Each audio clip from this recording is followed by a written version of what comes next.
The sunspot activity on our sun is seriously exceeding official predictions. What does that mean? We're talking about space weather.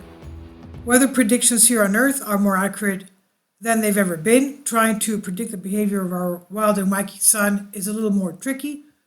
We're now just entering the new solar maximum, and from what scientists say, it's to peak at 2025.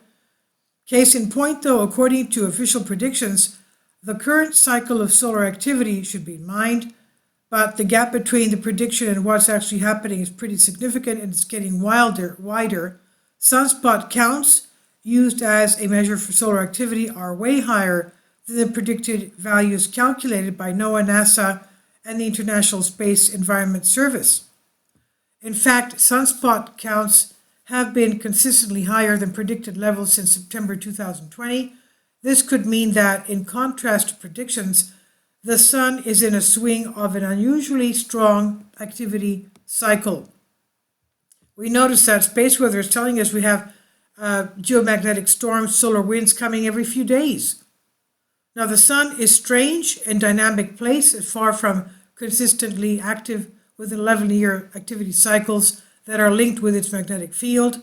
These cycles have a marked peak and trough known as solar maximum and solar minimum, which solar scientists calculate based on sunspot numbers. It's because the sun's magnetic field controls its activity. Sunspots are temporary regions with strong magnetic fields, and solar flares and coronal mass ejections are produced by magnetic field lines snapping and reconnecting, often at these sunspot sites. Solar minimum, when the sun's magnetic field is at its weakest and characterized by minimal sunspot activity, takes place when the sun's magnetic poles switch places. The most recent solar minimum took place December 2019. We're currently in solar cycle 25, headed for solar maximum, slated for July of 2025, the period at which sunspot activity will peak. Solar cycle 24 was fairly quiet as far as solar cycles go, with a peak of 114 sunspots. The average is 179. The solar cycle prediction panel predicted that the 25th cycle, since record keeping began, would be similarly quiet, with a peak of 115 sunspots. By contrast, the number of sunspots for the last 18 months has been consistently higher than predicted. The time of writing, the sun has 61 sunspots, and we are still over 3 years from solar maximum. If we are in for a stronger solar cycle, that could mean something really interesting. In 2014, a team of scientists led by solar physicist Scott McIntosh of U.S. National Center for Atmospheric Research looked at long-term solar cycle trends and found that the 11-year timing is just an average. Some solar cycles are a little longer than 11 years and some are a little bit shorter.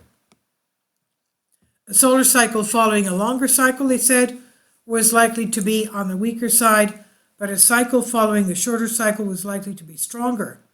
Solar cycle 23 was long, which consisted with the weakness of solar cycle 24, but solar cycle 24 was also short, coming in at just under 10 years. This McIntosh and his colleagues predicted in 2020 meant that solar cycle 25 was likely to be stronger, perhaps among the strongest on record, and the climbing sunspot numbers would suggest that they have been onto something. Scientists have struggled to predict both the length and the strength of sunspot cycles because we lack a fundamental understanding of the mechanisms that drive the cycle, McIntosh said. He said, if our forecast proves correct, we will have evidence that our framework for understanding the sun's internal magnetic machine is on the right path. In turn, it means we might be in for some pretty spectacular solar storms this cycle, following eruptions of solar flares and coronal mass ejections on the sun. When the solar particles launched into the interplanetary space collide with Earth's magnetic field and atmosphere, they cause communications blackouts, power grid fluctuations, and spectacular auroras. Aurora chasers are already having an absolute field day. We probably won't have confirmation until after solar maximum, but we're looking forward to learning some fascinating new things about our fabulous home star And gosh, it's fun watching the solar cycle play out. And this is on Science Alert by Michelle Starr. Please leave your comments. Thank you for your support. Finally, support my Patreon account. The daily posts are 5 videos daily, and they are totally different from what I have on my YouTube channel. Thank you so much for your support and that you find all my content so interesting. You'll find the Patreon account details in the description box below.